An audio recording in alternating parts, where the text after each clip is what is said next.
Hello, everyone.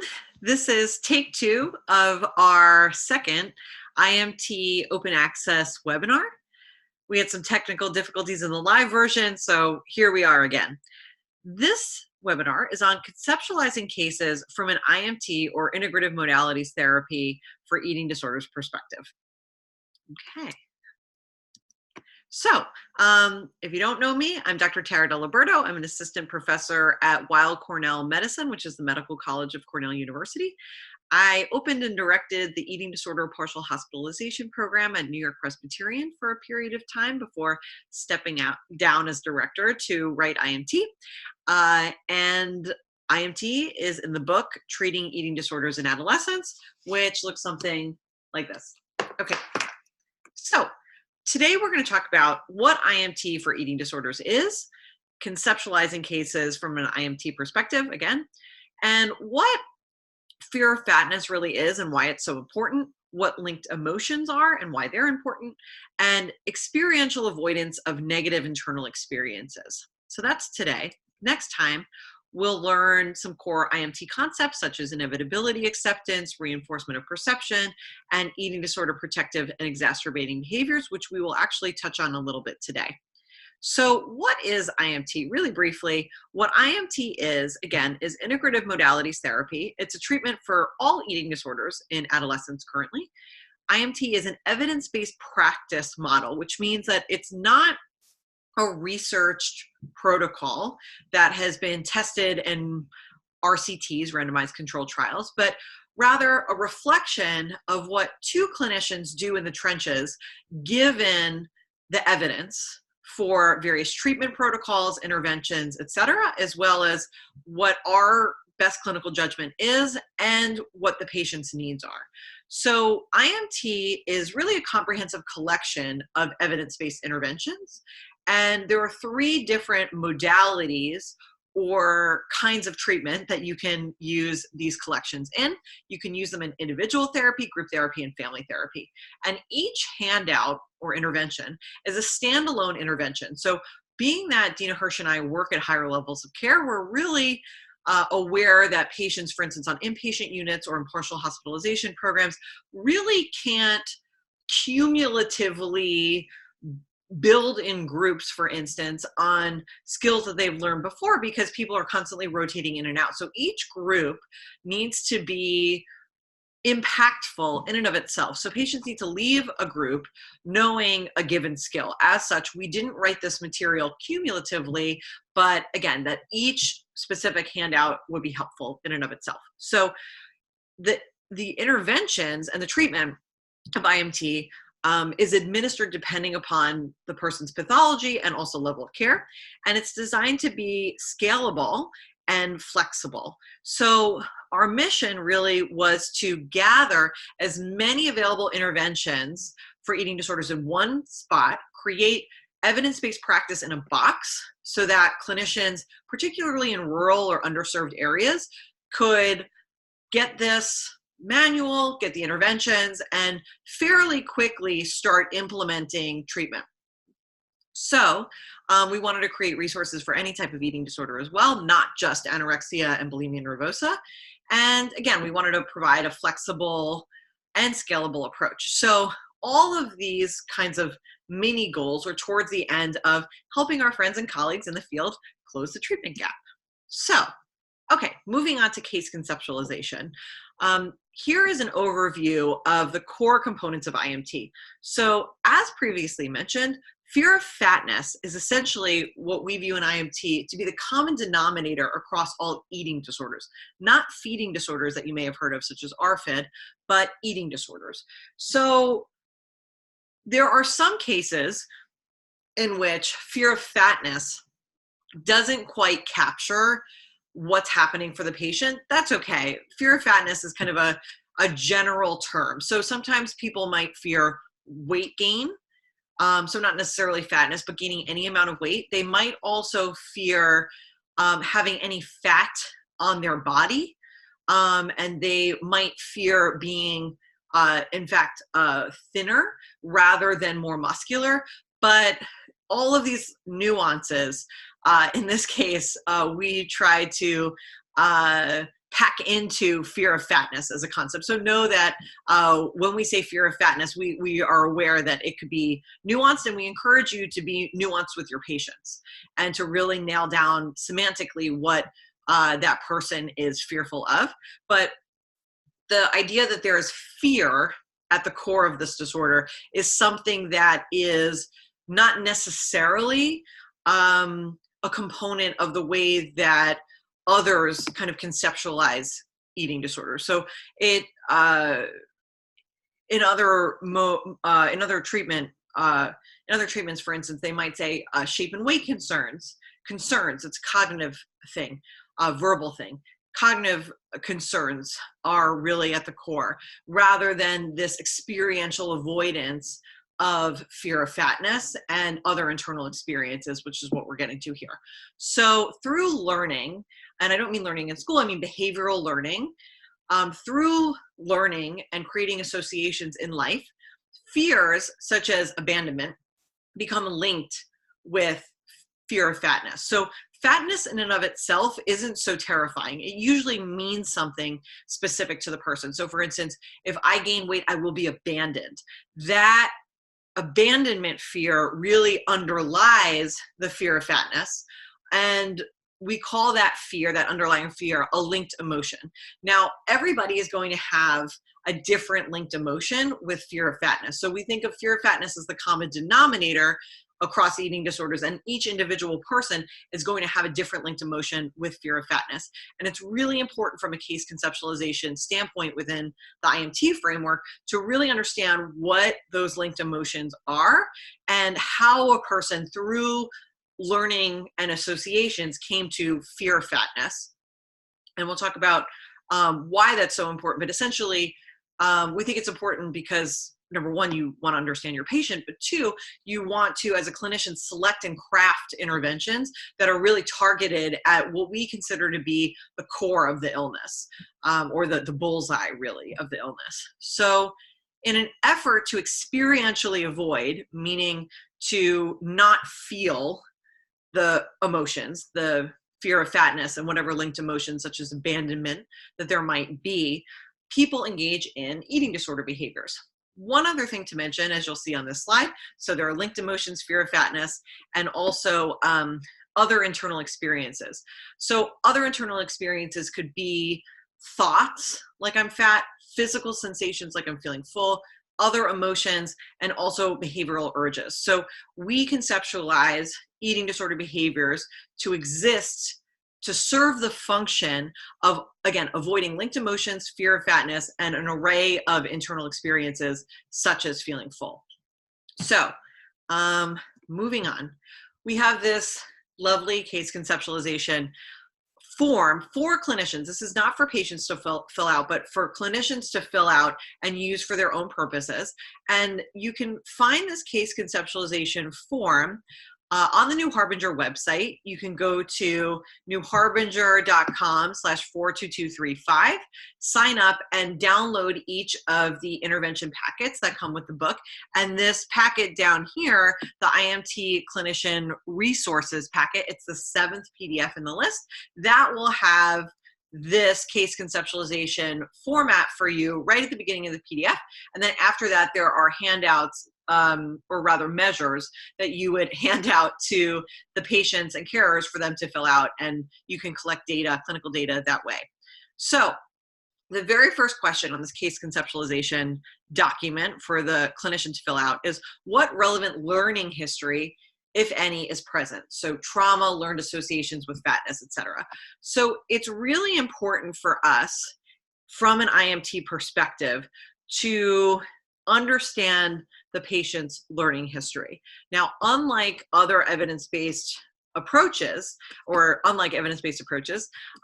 IMT as an evidence-based practice model believes that, or takes the stance that, relevant learning history is very much important to the selection of interventions, because what we're doing as integrative behaviorists is working with what we can work with, which is behavior, and kind of breaking apart maladaptive associations and reforming healthy recovery-oriented associations. So we are very aware that eating disorders are neurobiological illnesses. We are aware that a very complex array of genetic, neurobiological, and temperament issues play a role in onset. And we're also aware and acknowledge that environmental factors contribute to onset as well through learning history and association. So of course, this doesn't mean that any one person or anyone is to blame for the onset of an eating disorder. We can't blame parents. We can't blame the person with the eating disorder themselves for developing an eating disorder. There are so many factors here at play that we have to acknowledge that. And also, why blame anybody for anything? This is not an effective strategy, nor is it based in truth. So we take a compassionate approach and think in this way. So a person who develops an eating disorder in the context of what we consider to be an emotionally toxic ecosystem. So if one person develops an eating disorder in the context of this emotionally toxic ecosystem, we can't say, oh, it's their fault. It's just that this person has been impacted by negative media messages, which impact people around them, and people around them making comments or believing that thinness is a virtue and these kinds of things and giving these kinds of messages. So if a person is exposed to these types of messages, just like with cancer, for instance, some people in a toxic ecosystem, an environmentally, physically toxic ecosystem, those people can develop cancer because of those toxins plus genetics, etc. The same kind of thing is true, we think, for people with eating disorders. That's the stance that we take. Again, this does not mean that anybody is to blame. Just like you wouldn't blame someone with cancer for developing cancer, you would not blame someone with an eating disorder for developing an eating disorder just because they live in an environment where people were affected. Also, if someone in the life of a person with an eating disorder, so for instance, a sibling, a parent, a friend, a coach, is impacted negatively by this emotionally toxic ecosystem, internalizes these toxic messages, and then relates them, we also can't blame that person because that person is affected by the toxic ecosystem as well. They deserve just as much compassion as the person who develops the eating disorder. Everybody is affected by this emotionally toxic ecosystem to varying degrees, and certainly when it's a disorder, we need to make sure that we deal with this in a quick and serious way because eating disorders are deadly. But that's not to say that other people are not negatively impacted by the emotionally toxic ecosystem. So that's the stance that we take. From a behaviorist perspective, because learning experiences can contribute to onset, it's, again, essential to case conceptualization and intervention to select and understand each person's, to intervention selection and to understand each person's learning history. So one other comment about this. So the reason why we are particularly interested in learned associations is because as behaviorists, again, we can act on that. We can't change genetics. To some extent, you can change neurobiological functioning, but through the environment. And temperament, we can't change. So yes, all of these things contribute to onset, but where can we do the work? Well, we can do the work in the environment. So that's where we chose to focus as psychologists because that's what we can do. And that's where we can contribute. So, okay, with that said, we have to take a good hard look at what the patient's past history is. Okay, so, all right, again, this says environmentally. So then what we want to do is examine how linked emotions are connected to fear of fatness through what learning history. So the emotionally toxic ecosystem, trauma, exploring these areas and making connections again.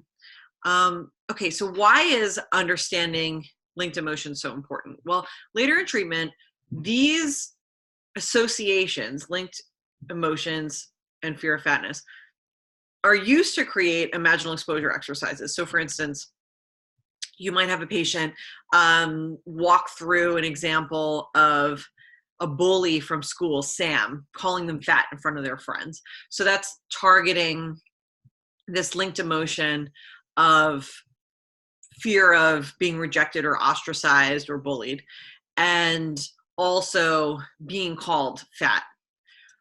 So this exercise of having a patient walk through a narrative like this serves to both undercut experiential avoidance, meaning it serves to have them not avoid this fear, and to essentially directly confront their core fears that the eating disorder behaviors serve to avoid.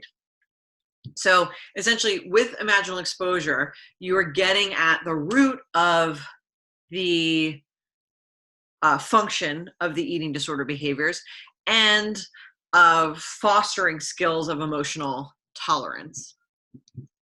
Okay, so the next question is, on a scale of 0 to 10, how much does the patient endorse fear of fatness and or weight gain? So how much are they afraid of gaining weight? This is a helpful diagnostic question, because sometimes we're on the fence. Is it an eating disorder? Is it a feeding disorder? And if fear of fatness is not present, then it's not an eating disorder, most likely. It's likely a feeding disorder. So we want to know this to help with differential diagnosis, but also because it lets us know how severe this fear of fatness is and how much a patient really wants to avoid this. And I've never really heard a number under 7, and even 7 was probably really a 10. I usually hear, I'm afraid of fatness at like an 11 or 111 or something like this. So typically the answers are going to be on the higher end of the spectrum for people with eating disorders. So similarly to linked emotions, we want to know how much someone is fearing fatness later on in treatment, once they have gotten to a place where they are ready for imaginal exposure. Just a side note on this, you don't want to do imaginal exposure, we think, with someone who is in active treatment for an eating disorder and weight restoring and eating food, because they're already so anxious throughout the day because they have to eat 5 times a day or 4,000 calories or whatever it is. Some very challenging treatment is being conducted and the patient's participating in. So if we don't have the opportunity for the anxiety to fall down and the person's just at a 10 all day, introducing another exposure is theoretically and unlikely to kind of produce any incremental gain. I think that it makes the most sense to do imaginal exposure exercises to fear of fatness and linked emotions once the person's fear of fatness is on the lower end of the spectrum. Maybe it's at a 6 instead of at a 10, 11, or 111. And so you could see some increase in anxiety and then it falling back down. So we can link or yoke exposures in the following way. So you can say, all right, Sam bullies you and calls you fat, or you can include a little bit of a weight gain component in your exposure by saying you gain 10 pounds and Sam the bully calls you fat in front of your friends at school. So there are different ways that you can do this. Sometimes you might want to start with just fear of weight gain interventions where the person's just imagining that they step on a scale and gain 10 pounds. You might want to do just the bullying piece, or you might want to add them together depending upon what the patient can manage. And because this imaginal exposure creation piece is so important and also so nuanced and slightly complicated, I'm working on writing a more comprehensive protocol for this piece of IMT that maybe we'll be coming out within a year or so. So, okay, moving on. Case conceptualization question number 5. So this question looks at core eating disorder behaviors. And those behaviors are food restriction, so limiting the overall amount of food eaten, food avoidance, avoiding specific types of food obsession, so watching food videos, following food social media, etc., food-related thought suppression, trying to avoid thoughts of food, and some other behaviors. But let's pause here for a second and talk about food obsession and food-related thought suppression. So in the IMT conceptualization, similar to OCD and how OCD is conceptualized within a CBT or cognitive behavioral therapy framework, we think of thought processes as behavior and as avoidance behavior specifically. So I know that this was a difficult concept for me when I was training, to think of obsessing or worrying or ruminating as an avoidant behavior, because it seems like the person's going right into the anxiety or depression or whatever kinds of thoughts that there are. So if you're worrying, how is that avoidant of anxiety? It seems like it's generating anxiety, right? Well, it really is avoidant of anxiety. And the more I've kind of been around in the field, the more I really understand and have internalized that these cognitive processes are in fact avoidant, because there's some level of problem solving that is felt, and therefore the problem solving basically is a way to avoid the anxiety rather than feel it. It's solving it. So if you're worrying, well, maybe this could happen, or maybe that could happen. What if I do this? Or what if I do that? It's kind of a way to problem solve in an ineffective way. So you're not actually sitting and experiencing the anxiety and letting the anxiety wash over you like a wave. You're trying to act on the anxiety in some way, manipulate it in some way with the worrying, with the thought process. And so if you think about mindfulness and what mindfulness is essentially noticing the thoughts, or clearing the mind of thoughts in a way, depending upon who you ask, but not necessarily being fused with the thoughts and believing every thought, but sitting with the emotion, right? So that mindfulness involves experiencing, versus worrying is all up here. It's all cognitive, thoughts, believing thoughts, acting on thoughts. So if worrying is thought of as kind of the opposite of mindfulness, it's a little bit easier, I think, to understand that worrying is essentially avoidance, because it's not being mindful, and mindfulness is confronting emotions. Okay. Second note on food obsession versus food-related thought suppression. So food obsession and food-related thought suppression in the scientific literature, in my opinion, seem pretty confounded. They're really muddled, and people kind of talk about these terms as if they're the same thing, but I don't think that they are. So food-related thought suppression is trying not to think about a food. So you might be thinking, try not to eat this cupcake, and then what happens is, by trying not to think about it, all you do is think about it. So you end up obsessing. But because you end up obsessing, that doesn't mean that obsession is the same thing as trying not to think about the thought. So when someone is in the obsessive state, they're thinking about the food all the time. And again, they're also doing things like watching these YouTube videos about food, or watching the Food Network, or collecting recipes. They're really indulging in the cognitive experience of food, but not the ingestion of food. Whereas food-related thought suppression, again, is trying not to think about it. So yes, trying not to think about it makes you think about it more, but again, they're two separate things, and I think that they should be assessed and treated as such. Okay, another behavior, a core eating disorder behavior that we want to assess for, is binge eating, and then also intolerance behaviors. Okay, so intolerance behaviors. In IMT, we call what are called elsewhere compensatory behaviors intolerance behaviors. Why? Do we just like to, pick a semantic fight? No, we have a reason. So compensatory behaviors, as a term, we believe reflects the eating disorder mindset. So the eating disorder mindset is, I have done something bad by eating this cupcake, and I must compensate for that bad thing that I've done by engaging in a behavior such as purging. So I'm compensating for the fact that I've done something wrong. Very eating disordered thinking. Versus intolerance behavior, this really reflects a behaviorist view of what the function of that behavior is. So it's discussing the function of it rather than the eating disorder mindset of it. So the function is that a person does not want to tolerate the linked emotions, the fear of fatness, the negative internal experiences like fullness, and the negative thoughts, right? So because there's an intolerance of this experience, the purging happens.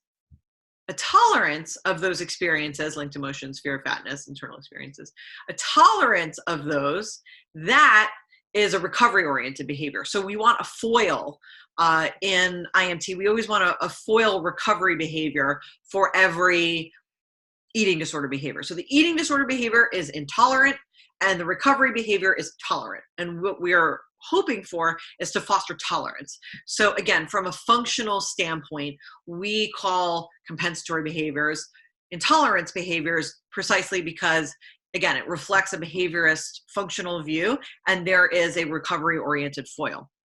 Okay, and then we also ask if weight loss actually happened. Not that weight loss is a behavior, that's a consequence of a myriad of behaviors and genetic influences and all sorts of things. But we want to know if weight loss occurred because weight loss itself is a reinforcer for behavior. So in the book, in the treatment manual, we talk about this conceptualization, transdiagnostic conceptualization of eating disorders, and we talk about the function of various behaviors.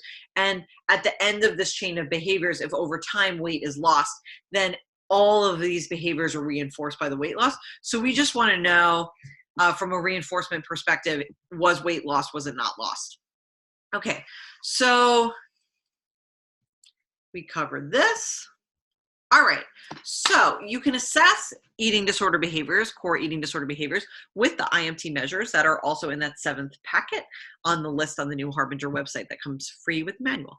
So we talk about skipping meals, skipping snacks, this is food restriction, eating inadequate amounts of food, restriction, avoiding certain kinds of food, food avoidance. And so we ask the patient and carers to fill out these measures so we get an idea of what's happening, and then we put it on the case conceptualization form for the clinician so they can kind of organize all of this material and order it in such a way where we understand what linked emotions and fear of fatness is kind of going on, and then what behaviors serve the function of avoiding those again. Okay, and then there are these other important eating disorder behaviors, but they're kind of ancillary to the core ones that we just went through. So these ancillary eating disorder behaviors include body investigating, otherwise called body checking. So compulsively checking the body to ensure that weight was not gained. Body avoidance, avoiding the body, tying a sweater around your waist, wearing baggy clothes, those kinds of things. Weighing or measuring one's body using measuring tape, for instance, or scale. Food measuring, making social comparisons, and making comments on others' bodies. So these are all behaviors that we really want to keep an eye on. So it's important because these behaviors also serve those same functions as the core ones, but these are behaviors that they're not necessarily top priority in terms of targets, so we separate them out. We have on the IMT measures a section on body commenting, and I'll talk a little bit more later as to why we take this body commenting business so seriously. We ask so many questions about how it's done, if they're receiving negative body comments, if they're giving negative body comments, because we view this commenting as all part of reinforcement of the eating disorder. And what we want to do in treatment is make sure that the eating disorder is being cut off from reinforcement and everything recovery oriented is being reinforced. So if there's body commenting happening, this kind of messes with our plan as a clinician to get reinforcement to where it needs to go. And this is a pet favorite of mine. It didn't make it into the final cut of the material, but the IMT bullying questionnaire or bully questionnaire is available for free on the website, imt.ed.com.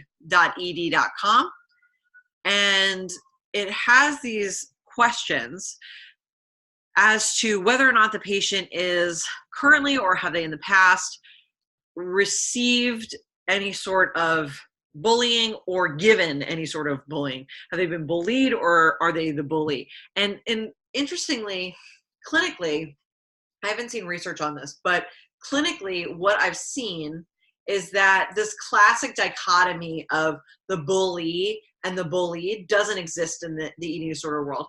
The people who are being bullied are also doing the bullying. And this is happening both in school and online, where people or our patients are engaging in both sides of this. So we assess for both sides of it, and we attempt to intervene with both sides of it. So we ask about cyberbullying, social or relational bullying, verbal, non-physical aggression, property bullying, you know, did someone take things from you or destroy things, physical bullying like hitting, and those are kind of the areas in which one can be bullied. And then we talk about the content of what a person can be bullied about: their body, their person, you know, their religion, for instance. So we have a kind of comprehensive questionnaire that examines this, and it's available again on the website, imt.ed.com or imt-ed.com. Apologies. Okay. And then there are other IMT measures like the body acceptance and exposure measure that looks at these body behaviors that we were mentioning before, like body investigating or checking, body avoidance, etc. Okay, case conceptualization question 7.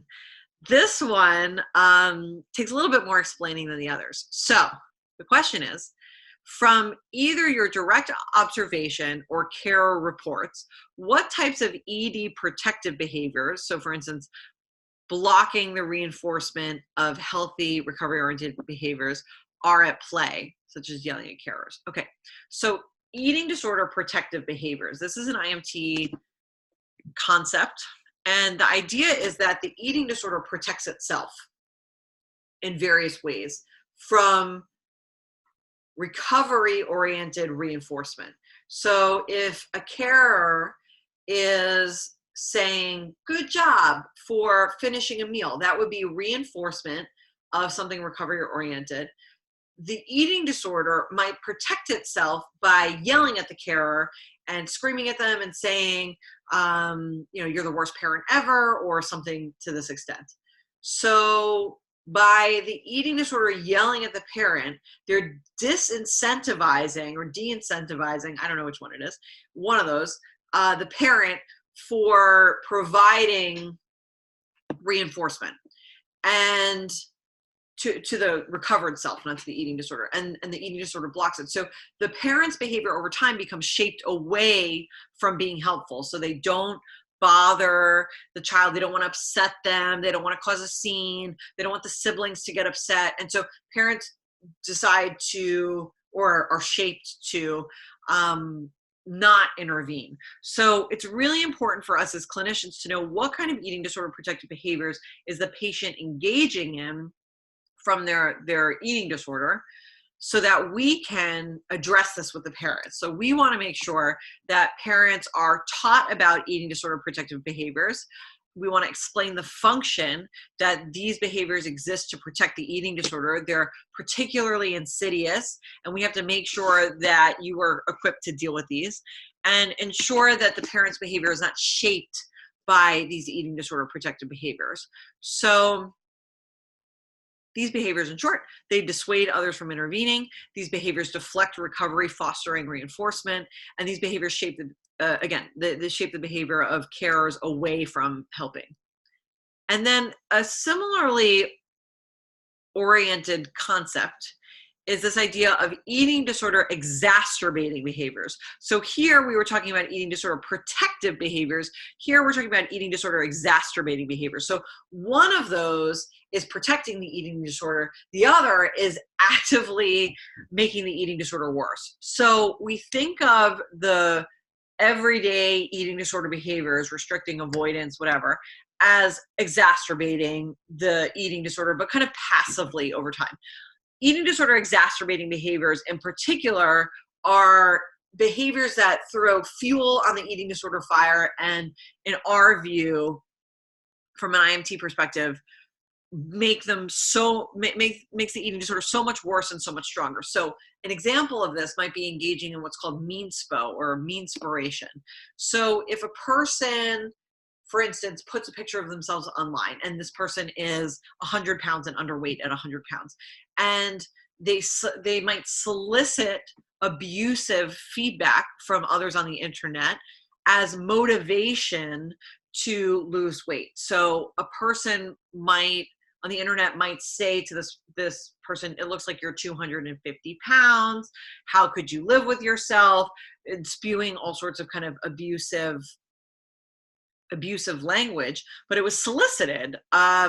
So it's really, I think, extra insidious, because from a reinforcement perspective, this idea of someone providing abusive remarks can be reinforcing. We think, this is the theory, we think it reinforces the person's perception that they are fatter. So we know that behavior can be reinforced from the outside. We know that thoughts can be reinforced from the acceptance and commitment therapy literature, the relational frame theory literature, that's RFT, relational frame theory. And here we're saying we think perception, the way you physically see yourself and proprioceptively feel yourself, we think that that can be reinforced by people telling someone who is underweight that they are overweight, for instance. It causes a miscalibration of the person's, I think, neurobiology, right? I think that this is how that would probably work. So we think within an IMT framework that these behaviors that actively make the eating disorder worse than just restricting and but engaging in the kind of core eating disorder behaviors would be, we think that this is really dangerous. So if there's any mean spo happening on the internet, any body bullying, we immediately want this to stop, because again, what we're doing in treatment is we're trying to reinforce or cut reinforcement off from the eating disorder and reinforce recovery. So if we're trying to cut eating disorder reinforcement off and we're trying to provide reinforcement for recovery, and then this feedback's coming in from the internet, this is destroying our clinical plan. This is sabotage, right? So I kind of think of it almost like a video game, where what we're trying to do in the clinician and carer column and the recovery column is get as much reinforcement as we can, and we have to kind of outdo the reinforcement from the emotionally toxic ecosystem. And so if that emotionally toxic ecosystem feedback is coming in and the person's soliciting it, so it's coming in faster than it would otherwise, then that means that we're not winning. Essentially, we're not winning the reinforcement balance ratio fraction, right? We have to make sure that the recovery reinforcement is going to be winning out against the eating disorder reinforcement. So again, if a patient is engaging in any sort of eating disorder exacerbating behavior, we want this to stop immediately. We want this gone. So whatever a parent would have to do to make that happen, we would encourage it. So if it's blocking all social media, taking the child's phone, making sure that they don't have access to the phone, etc., any kind of measure that can be taken should be taken if a patient is engaging in mean spo or similar behaviors. So that we would like to make sure that we, again, very much assess. So all of these questions are important to case conceptualization, because we want to know, in short, what is being reinforced through eating disorder behaviors, what is protecting the eating disorder, what's exacerbating the eating disorder. So these three areas of what's reinforcing eating disorder behaviors, protecting, and exacerbating the eating disorder, these three areas are where we can implement clinical, behavioral, integrative behavioral strategies. Okay. All right. So in short, learning history must be used to discern relevant associations with fear of fatness. These associations are later used to select and create interventions like exposure and getting carers involved and limiting reinforcement from the environment of the eating disorder. Behaviors serve the function of experiential avoidance and negatively reinforcing the eating disorder. So by negative reinforcement, we mean this in the classic behavioral sense. We don't mean punishment. What we mean is that by reducing a negative experience, the reinforcement is occurring. So negative reinforcement is taking away something that's negative. And therefore the behaviors of, for instance, restriction, avoidance, intolerance behaviors, the eating disorder itself is reinforced. Reinforcement must be cut off to eating disorder behaviors. Again, reinforcement must be given to recovery behaviors, and comprehensive case conceptualization guides the intervention selection. Again, okay, and that's it. That's a wrap. So I'm, again, Dr. Tara Deliberto. This is my current email address and website. And you can also find me on Facebook. We have a closed clinicians group where if you are a clinician and you would like to ask questions and participate in the IMT community, you can join that closed community. And then there's also an IMT page generally where you can get updates on what's happening in the IMT world. Our Instagram handle is IMT for EDs, and same with Twitter, same handle. And then also my personal professional Twitter is at Tara Deliberto. And that is about it. Thank you so much for your attention. If you have any questions, please, please, please do not hesitate to reach out. I would be more than happy to answer any questions that you might have. And that's it. Thank you so much for joining. Again, see you next time.